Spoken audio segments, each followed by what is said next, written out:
Amém. Glória a Deus, glória a Deus. Boa noite, igreja. Paz esteja com todos. Amém.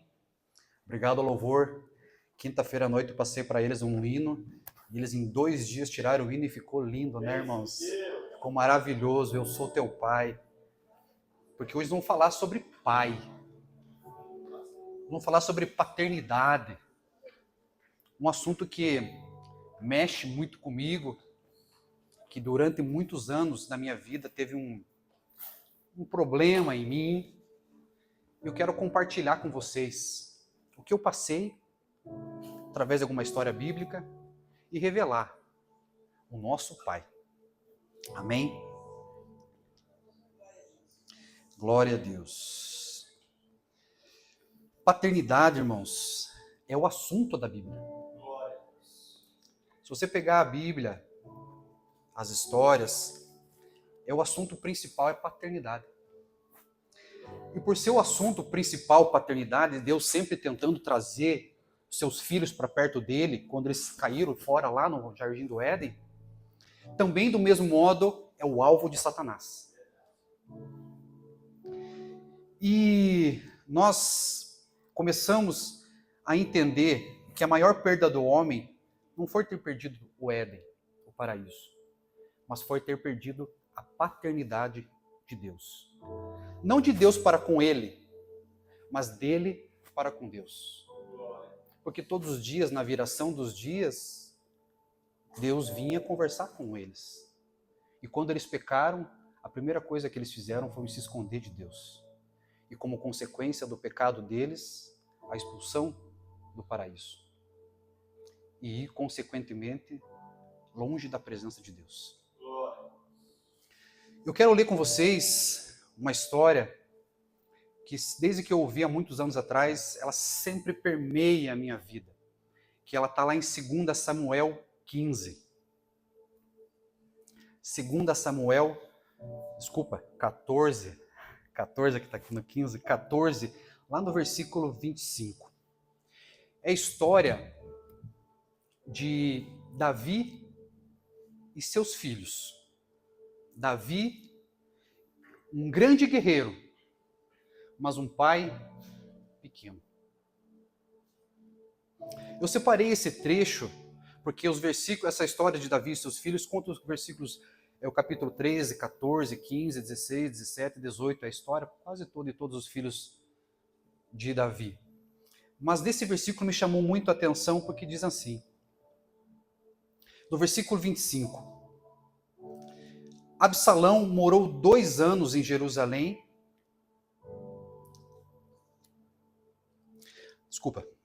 Em todo Israel não havia homem tão elogiado pela sua beleza como Absalão. Da cabeça aos pés não havia nele nenhum defeito. Sempre que o cabelo lhe ficava pesado demais, ele o cortava e o pesava, e era 200 siclos segundo o padrão do rei. Ele teve 3 filhos e uma filha chamada Tamar, que se tornou uma linda mulher. Absalão morou 2 anos em Jerusalém sem ser recebido pelo rei. Então mandou chamar Joabe para enviá-lo ao rei. Mas Joabe não quis ir. Mandou chamá-lo pela 2ª vez, mas ele novamente não quis ir. Assim Absalão disse aos seus servos, vejam, a propriedade de Joabe é vizinha da minha, e ela tem uma plantação de cevada.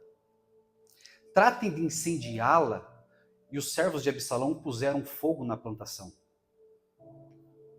Então Joabe foi à casa de Absalão e lhe perguntou, por que os seus servos puseram fogo na minha propriedade? E Absalão respondeu, mandei chamar você para enviá-lo ao rei com a seguinte mensagem. Por que voltei de Jesus? Melhor eu lá permanecesse. Quero ser recebido pelo rei.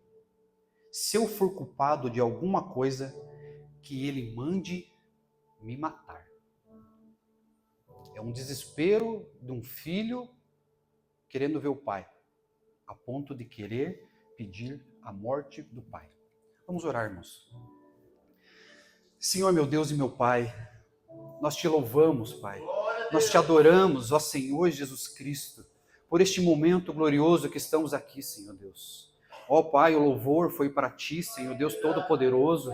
E agora essa mensagem, Pai querido, que eu possa ser o seu instrumento nessa noite, Senhor Jesus, e falar aos corações deste povo que está aqui, Pai. Usa a minha boca, Senhor Deus Todo-Poderoso, que eu seja o seu instrumento, Deus, em nome de Jesus. Assim nós pedimos, Espírito Santo, te faz presente aqui, em nome de Jesus. Amém? Glória a Deus, glória a Deus. Pode se assentar, moço. Fiquem à vontade.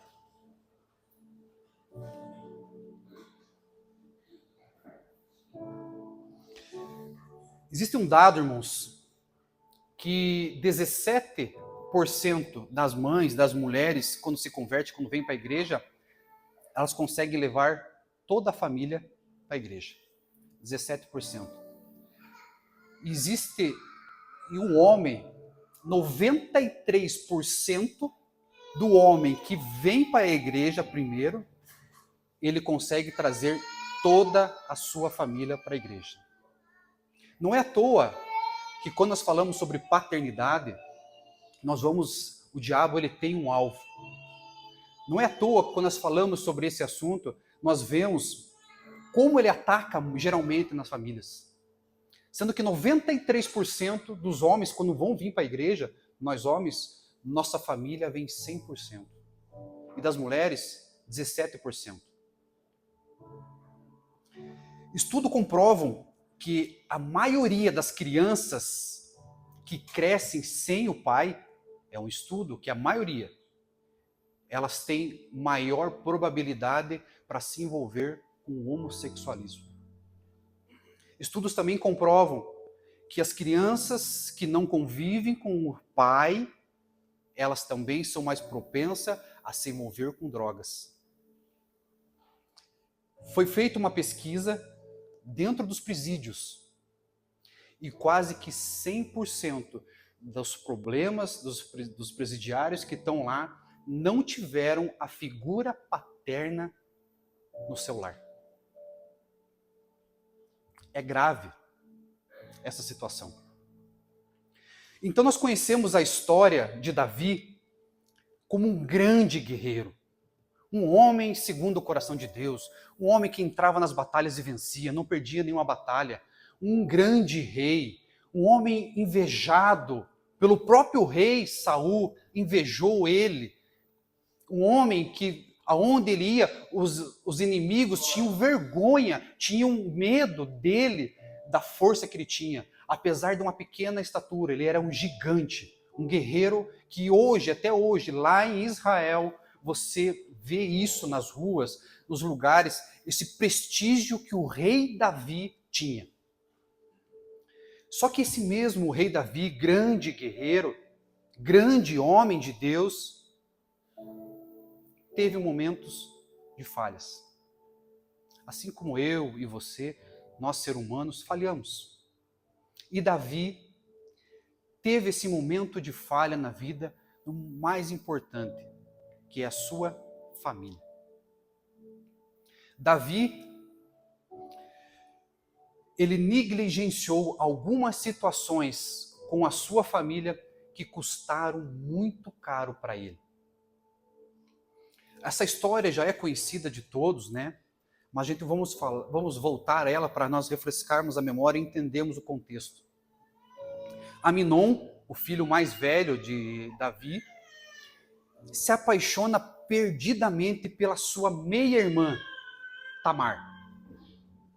Como assim, meia-irmã? Porque Davi casou com muitas mulheres. E ele teve muitos filhos com essas mulheres. Então eles eram filhos do mesmo pai, mas não eram filhos da mesma mãe. E a Bíblia conta que Aminon chegou a ficar doente de amor pela irmã. E então Davi não percebeu que esse filho, Aminon, era o preferido dele, não percebeu que o filho começou a adoecer e que tinha algo estranho com ele acontecendo com ele. Então ele adoece e não tem tanto perto o pai, aí se aproximam amizades malditas que aconselham de formas erradas e acabam destruindo mais. Temos que ter cuidado, irmãos, quem está nos direcionando, quem está nos orientando. Se nós, pais, não estivermos orientando os nossos filhos, os amigos deles vão estar orientando. E então Jonadab dá um conselho para Aminon. Fala, já que você quer a sua irmã, vai lá, pede para o seu pai para ela vir cuidar de você, porque você está doente. E Aminon acata essa ideia dele e fala para Davi e pede, pai, deixa a Tamar vir me cuidar, que ela faça uns bolos, prepare algo para mim. Então Davi deixa, ele não enxerga que o filho está tramando algo. E quando Tamar vai cuidar, por respeito, pelo cuidado com o irmão, ela prepara os bolos com carinho, leva até ele e ele manda que os servos saiam. E então ele agarra Tamar e a violenta, força ela e acaba estrupando a própria irmã. Antes disso, ela pede, por favor, não faça isso. Isso será motivo de desgraça. Pede para o meu pai, então, para que eu possa casar com você. Mas ele cegamente ouviu a voz de Satanás e não deixou acontecer. Simplesmente ele atacou e estrupou a sua irmã. E o pior, quando ele faz o ato, ele consome o ato, a Bíblia fala que veio dentro dele um nojo, algo que ele teve um ódio da irmã naquele momento e acabou jogando ela para fora da casa dela, logo depois do ato. E então Tamar, ali naquele momento, despedaçada pelo que aconteceu com ela, ela não vai para o pai, ela vai para o irmão, Absalão. Esse sim era o irmão da mesma mãe. E ao chegar lá, com as vestes rasgadas, com terra na cabeça, sinal de que ela tinha sido violentada, Absalão tem aquele sentimento de irmão mais velho, e ele tenta fazer algo, mas ele acha que o pai dele, vendo a situação, vai agir naquela hora e vai repreender Aminon, vai fazer algo para poder castigar ele. Mas a notícia chega até Davi do acontecimento e a Bíblia diz que Davi se enfureceu, ficou muito brabo, mas não fez nada. Deixou aquilo passar em branco. E o irmão, vendo esse sentimento, que o pai não tomou nenhuma atitude, ele, peraí, não está certo isso. E então ele começa a alimentar um ódio do irmão dele. Começa a alimentar um ódio. E passam-se 2 anos. Ele chega e tem o desejo de matar o irmão dele. Então ele começa a tramar. Como eu vou fazer para me vingar desse meu irmão? Então ele resolve fazer um banquete em sua casa. Ele faz um banquete. E ele vai primeiro ao pai dele, convidar. Pai, eu vou fazer uma festa lá em casa. Quero reunir toda a minha família. Quero que você mande a Aminon junto lá, para nós participar. Davi até pergunta para ele, por que você quer que vá a Aminon lá? Mas ele insiste. Não, eu quero que todos participem. E Davi dá uma desculpa esfarrapada para ele e diz que ele não vai. Falou, filho, eu tenho uns compromissos aqui e eu não vou lá na tua casa. Essa atitude de Davi custa caro. O momento da família é muito importante, irmãos. Nós estarmos nos reunindo, estarmos em volta de uma mesa, nós estarmos participando. E quando às vezes nós negligenciamos essas situações, isso acaba abrindo brechas e feridas e para poder, às vezes, Satanás entrar. Porque a reunião da família é importante. Então, Davi não vai nessa janta, nesse jantar, não aparece lá. Porém, era o que Absalão queria. Ele conseguiu a trama dele. Ele fala para os servos deles: deem bebida forte, embebedem muito Aminon, porque hoje eu vou me vingar dele. Isso acontece, a festa acontece, está tudo legal, a festa lá, enchem de bebida Aminon, ele fica bêbado. E quando ele sai, né, para fora, Absalão manda assim: vai lá agora e matem Aminon. Eles foram lá, mataram Aminon, houve aquela correria na casa, a notícia Davi chega para ele, todos os filhos deles tinham sido mortos. E eles entram em desespero: meu Deus, não pode acontecer isso, não pode acontecer isso. Mas logo já chega a notícia que não, somente Aminon tinha sido morto. E Davi, mais uma vez, entra em desespero, mas ele não toma nenhuma atitude. Fica em silêncio. A única coisa que ele faz é mandar que Absalão se suma da cidade. Fala assim: Absalão, desapareça daqui. Então Absalão vai para Gesur, vai lá e fica lá por 3 anos morando em Gesur.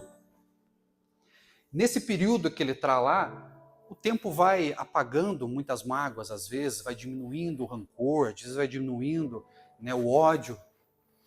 E Joabe, que era um conselheiro, um guerreiro do Davi, começa a perceber que Davi começa a sentir saudade de Absalão.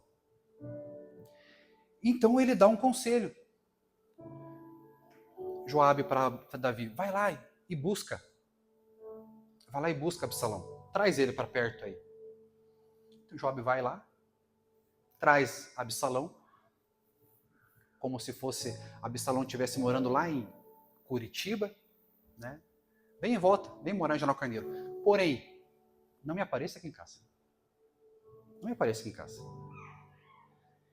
Absalão volta para Jerusalém ali, volta para General Carneiro, e ele passa-se mais 3 anos. E ele não vê o pai. E ele vê, às vezes, as festas acontecendo na casa, vê reuniões lá da família, mas ele não está participando.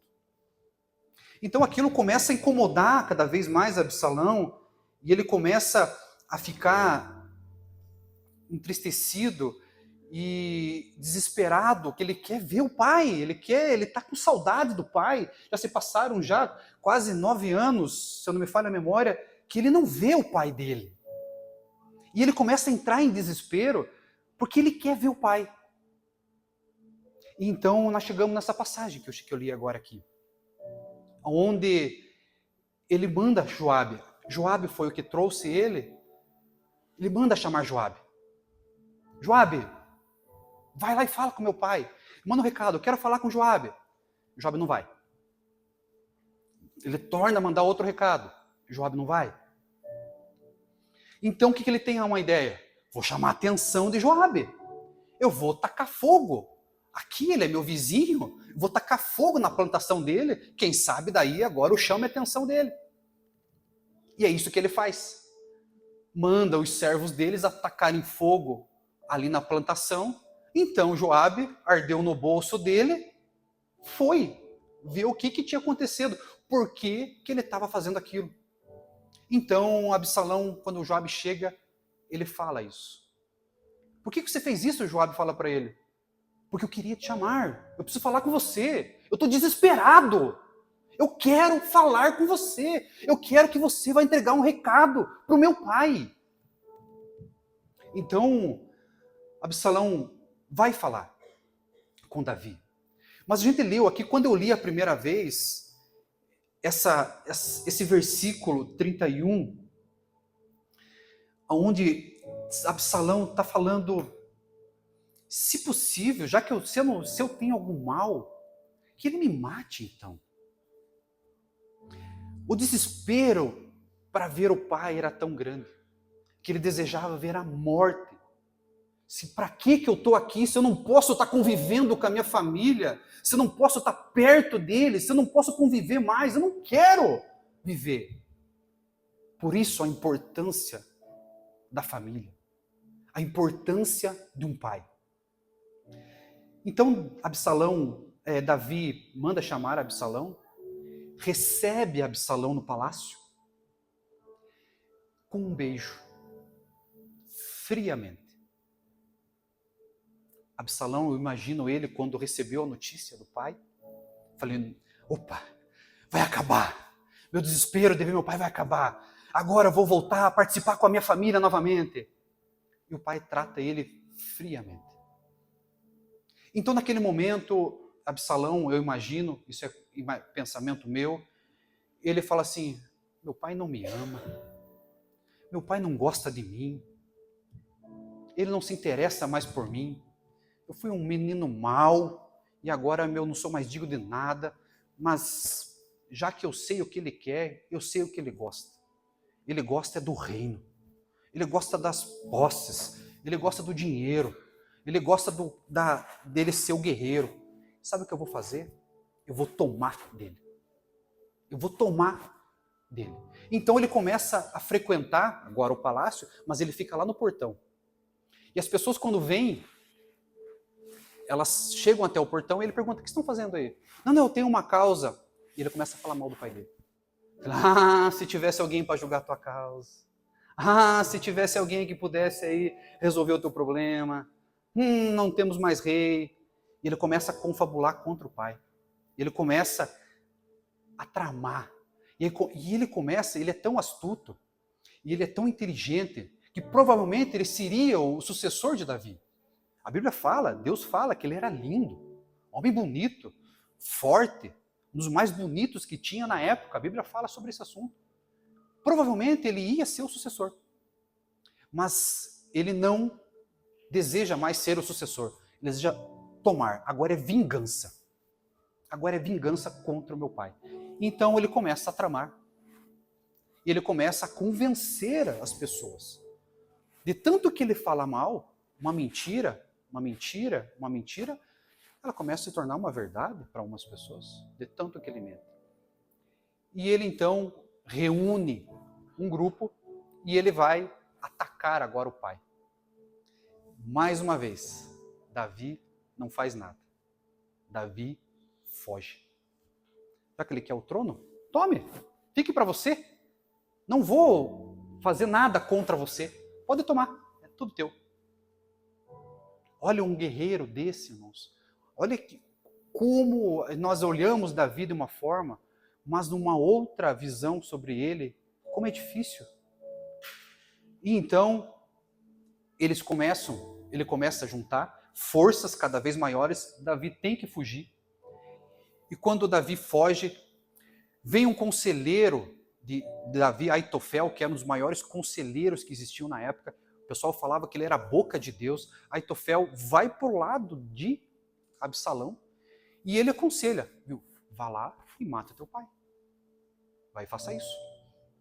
Mas Deus muda a história ali e manda Jonadab lá junto e fala assim, não, eu acho melhor, vá você, que daí o pessoal vai dizer que você conquistou.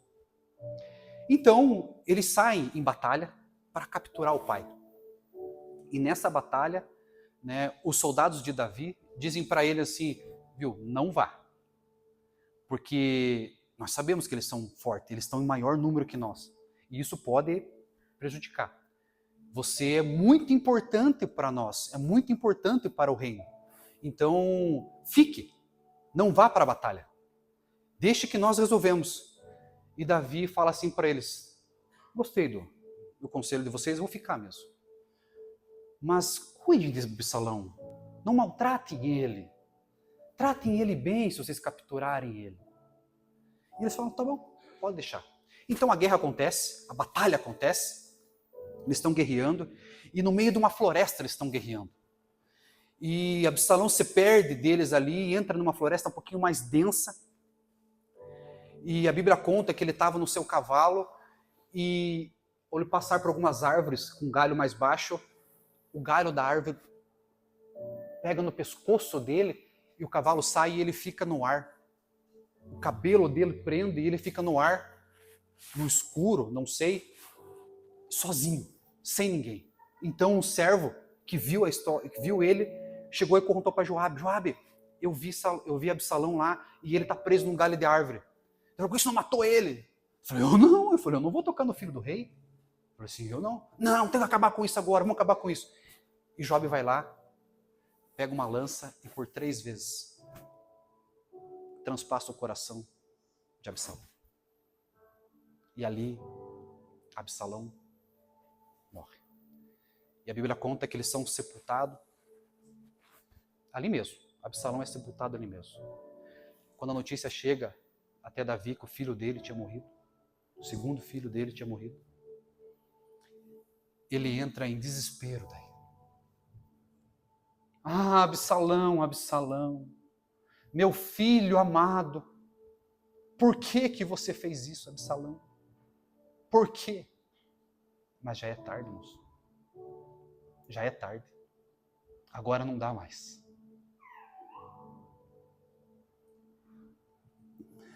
Eu tinha 12 anos. E eu sempre andava com o pai. Sempre participava junto com o pai, no bolão, futebol. O pai toda noite, numa época da vida dele, ele ia no bolão à noite. E eu gostava muito, né? Sempre estava junto. Sempre se enrabichava muito, que nem diz a mãe. Sempre se enrabichava junto. E sempre estava metido junto com os homens. 12 anos e metido com os homens mais velhos. Sempre ali. A maioria dos meus amigos na época sempre foram mais velhos que eu. Mas eu sempre ali. E Satanás, ele é astuto, irmãos. Satanás, ele age cirurgicamente. Ele sabe aonde vai prejudicar a tua vida. Ele sabe o que ele pode fazer para destruir você. Então, no momento que meu pai estava com os amigos dele, ele fala assim, eu não sei qual que era a conversa, não lembro, muitos anos atrás, com certeza às vezes não era convertido, às vezes estava falando bobeira, e ele falou: filho, sai daqui, tu não vai lá com teus amigos? Aquela palavra, irmãos, entrou no meu coração. E aquilo, para mim, foi... A Bíblia fala que há 3 coisas que não voltam atrás. A palavra lançada, a flecha lançada, a palavra falada e a oportunidade perdida. E aquela palavra lançada entrou no meu coração. Eu deixei aquela palavra entrar no meu coração e criar raízes que prejudicaram a minha vida durante 25 anos da minha vida. Eu fui prejudicado por essa palavra. E passam-se os anos, a minha relação com meu pai começou a ficar difícil. Começou a ficar turbulenta, começou a ficar truculenta muitas vezes. Quem aqui já não teve problema na família? Hoje nós conversávamos com o Maurício e eu falei um pouquinho sobre a mensagem. Ele falou assim: você não vai expor o pai lá? Eu falei: não. Problemas de família todo mundo tem. Todo mundo já discutiu um dia. Todo mundo já teve um problema familiar. Todo mundo já tentou brigar, levantar às vezes a voz para o pai. Se você não fez isso, parabéns pelo seu respeito. Mas às vezes, numa ira, num momento que a Bíblia fala: não ireis os vossos filhos, não provoque a ira dos vossos filhos. Às vezes há momentos, né? Você traz Otávio, ele está entrando na aborrecência, e ele começou a levantar um pouquinho a voz. Eu falei: está mudando de fase. Então, nesse momento que nós começamos a entrar nessa aborrecência, que era a partir dos 12 anos em diante ali, a minha vida com ele começou a ficar difícil, irmãos. Eu comecei a discutir demais com o pai. Eu saí de casa por 2 vezes, por causa de briga com o pai. E eu falei: não vou expor, mas eu preciso falar para a igreja algo que aconteceu com a minha vida e que às vezes pode estar passando com a sua vida. E isso pode fazer uma grande diferença, porque na minha vida fez. As maiores pregações são o nosso testemunho. As pessoas têm que olhar para a minha vida e ver que Deus fez e vai fazer na sua vida também. Ele tem que olhar e dizer assim, se o Jean conquistou esse milagre, eu também vou conquistar o meu milagre, porque eu também sou filho do Pai. Então vão passando-se os anos, e nós na época não éramos convertidos na família, então nós vivíamos em pé de guerra muitas vezes. Infelizmente, irmãos, infelizmente.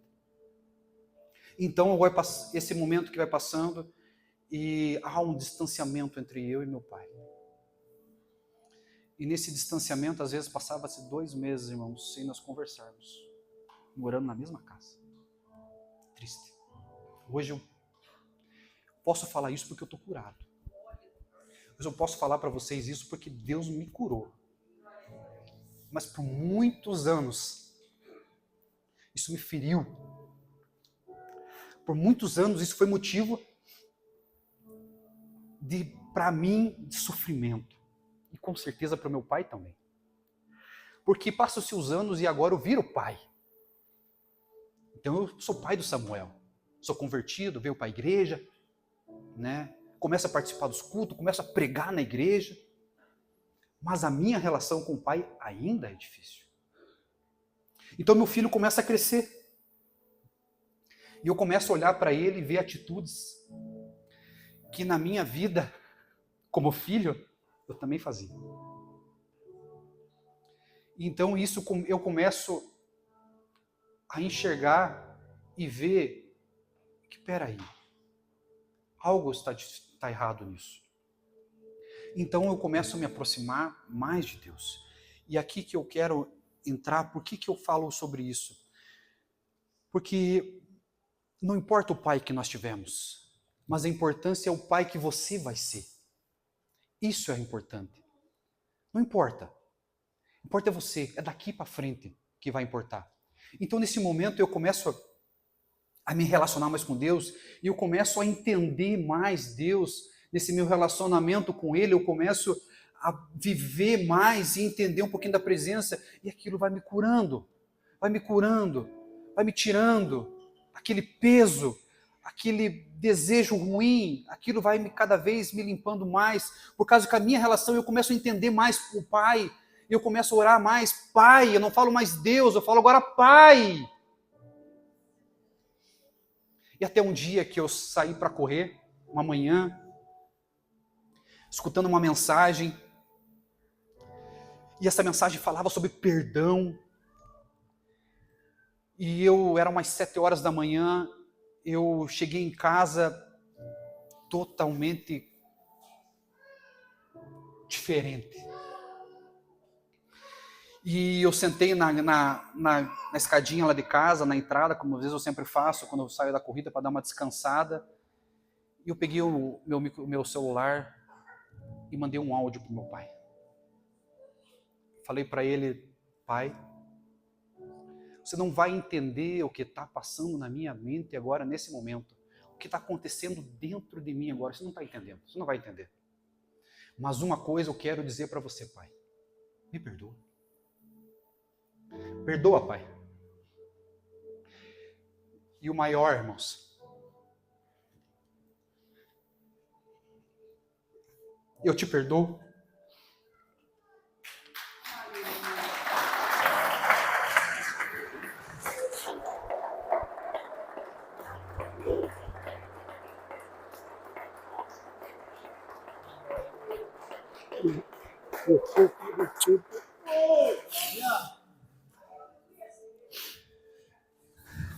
Esse abraço é verdadeiro, irmãos. Esse choro é verdadeiro.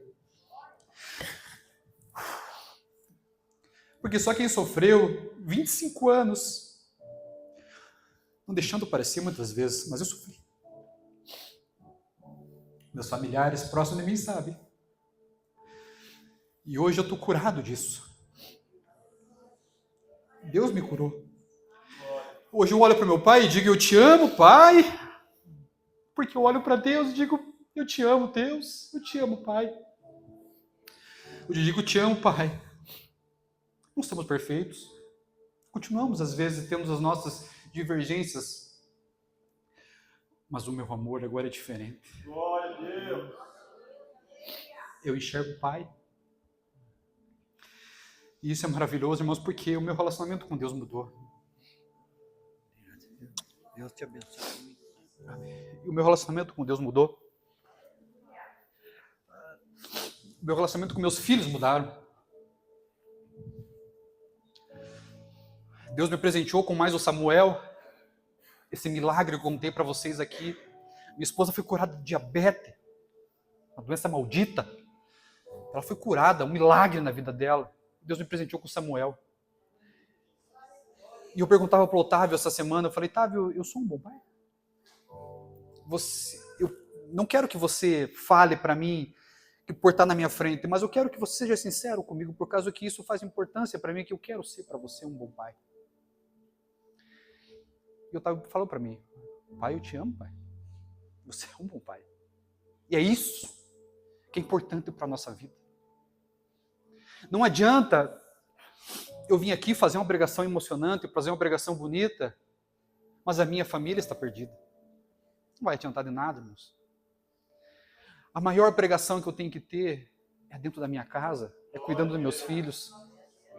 Minha esposa hoje não está aqui, é uma das primeiras vezes que ela não pôde estar presente numa pregação que eu estou aqui.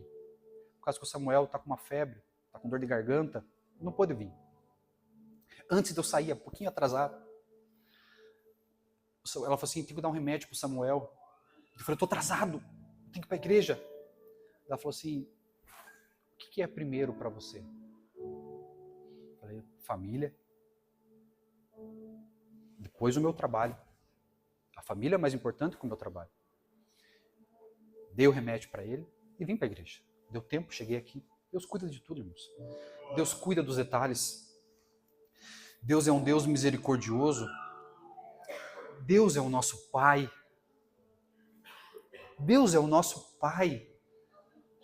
Repita isso. Deus é o meu Pai. Deus é o meu Pai.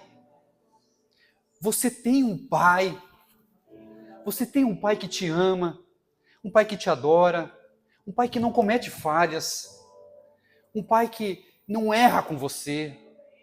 Esse é o nosso Pai, que nos ama a ponto de Ele doar o Filho dele por amor a nós, antes mesmo de nós fazer alguma coisa para Ele. Ele já foi, eu vou entregar o meu filho, não importa, não sei se você vai me amar ou não, mas eu amo vocês. Eu quero vocês, eu quero trazer vocês de volta para mim. Eu quero que vocês venham pertencer, serem os meus filhos. Esse Pai me restaurou. Esse Pai cuidou de mim, o Pai dos detalhes. Hoje nós falávamos durante a mesa o que é o Pai, qual é a importância do Pai na sua vida, o que é o Pai. Eu estava fazendo um teste, um laboratório com a minha família hoje, para eu poder pregar hoje.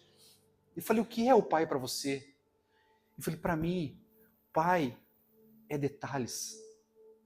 Detalhes que Ele falam com você, livra você do mal, sem você saber.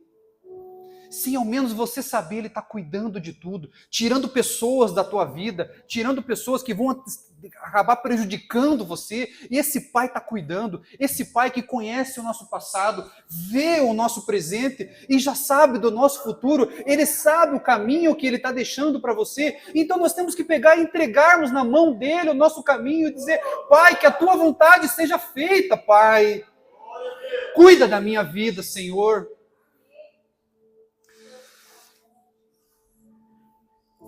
Quantos de nós já sentimos a ausência de um pai que deveria estar presente nos momentos mais importantes? Talvez você tenha passado por isso na infância ou até mesmo agora como adulto, carregando feridas que nunca foram curadas. Deus te trouxe aqui hoje. Ele quer curar. Ele quer dizer para você, eu te curo, eu te perdoo e eu te abençoo. Quantos de nós estamos carregando a dor de um relacionamento quebrado com nossos pais ou a culpa por não sermos os pais que gostaríamos de ser? Assim como Davi, somos chamados a amar muitas vezes, mas muitas vezes falhamos naquilo que é mais essencial. Hoje eu quero que você pense, há um conflito não resolvido na sua vida? Algo que você carrega dentro do seu coração? Seja como filho ou como pai, já algo que te incomoda e não te deixa se relacionar com Deus? Hoje é o dia que Deus preparou para nós sermos curados de nossas feridas paternas. Todos nós, em algum momento, precisamos de cura para as nossas feridas. Eu levei 25 anos para mim ser curado dessa praga, dessa palavra maldita. Mas você não precisa passar por isso. Porque você está tendo uma oportunidade hoje de saber que Deus te escolheu como filho e é isso te basta. Malaquias 4 vai dizer que se os pais não converterem os corações dos filhos, os filhos converterão o coração dos pais. Então, se você tem um problema, às vezes, com seu pai, você queria, mas o meu pai, mas o meu pai, mas é a minha mãe, mas isso. Saiba que Deus escolheu você para tratar eles também. É por isso que nós estamos sentados aqui no domingo, nos preparando para que nós iremos fazer a partir de amanhã. Se Deus te trouxe aqui hoje, é para passar essa mensagem para você, que você vai voltar para sua casa e resolver o problema com os seus pais. Você vai dizer para eles, pai, eu te perdoo. Não é para abençoar ele, é para abençoar você. Porque no momento que eu falei, pai, eu te perdoo, aquilo saiu de mim, não ficou mais em mim. E eu digo para vocês com todas as palavras, o meu relacionamento mudou, a minha vida mudou.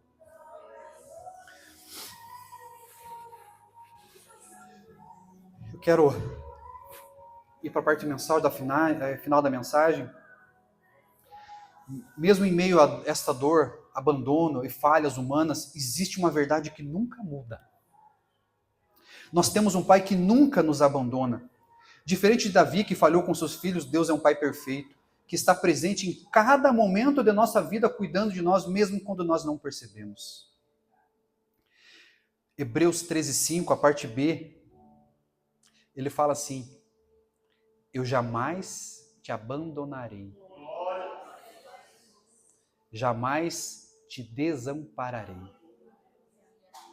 Talvez você tenha crescido sem a figura de um pai, ou talvez o seu pai tenha falhado com você, mas Deus nunca falha. Ele é o pai que todos nós precisamos. Em Deus encontramos a cura para as nossas feridas emocionais, o perdão para os nossos erros e a força para recomeçar. E Ele está pronto para te abraçar. João 3:1, 1 João 3:1. Vede que grande amor nos tem concedido o Pai, a ponto de que sermos chamados filhos de Deus. Você é filho de Deus? Você é filho do Pai? Você tem um Pai que é o Criador de tudo? Você tem um Pai que Ele olha e cuida de você? A Bíblia fala que antes mesmo de nós sermos formados, Deus nos preparou. Não foi o meu pai e a minha mãe que olharam para mim pela primeira vez e disseram assim, meu filhinho. Não foi. Foi Deus. Ele me preparou Ele preparou vocês. Ele formou a cada um que está aqui, foi Ele que desejou e Ele que formou cada um que está aqui. Esse é o nosso Pai, que olhou para nós, assim como o pastor leu a mensagem da mulher com fluxo de sangue, falou para nós, essa mulher desesperada, 12 anos, Jesus quando cura ela, pega na mão dela e diz, minha filha, esse é o nosso Pai, que sara, que cura, esse é o nosso Pai, que transforma as nossas vidas. Se coloque em pé, irmãos. Eu quero estar convidando o louvor para nós estarmos mais uma vez glorificando ao Pai através de louvor. Nós glorificamos ao Pai no louvor e agora glorificamos ao Pai através dessa mensagem. Esse meu testemunho Eu quero que vocês entendam que foi difícil. É difícil, irmãos. É difícil muitas vezes. Eu desejo que cada um tenha a oportunidade de pregar um dia. Porque é uma preparação grande para poder subir aqui. Mas é uma recompensa maravilhosa saber que está fazendo a vontade do Pai.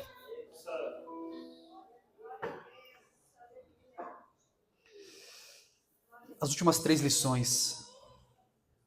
A importância da responsabilidade familiar. As consequências da falta da comunicação. E o preço da rebelião e da desobediência.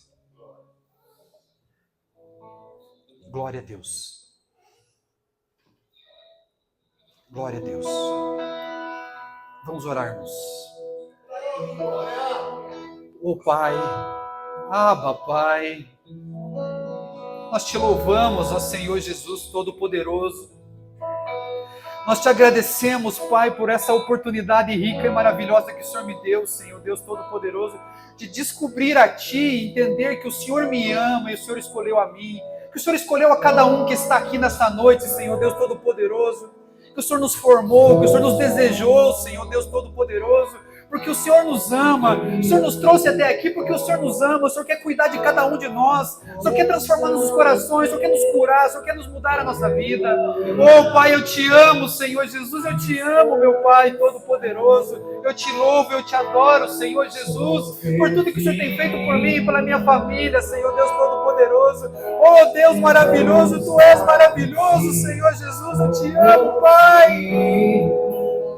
Aleluia, Senhor Jesus. Aleluia, Senhor, aleluia, Senhor.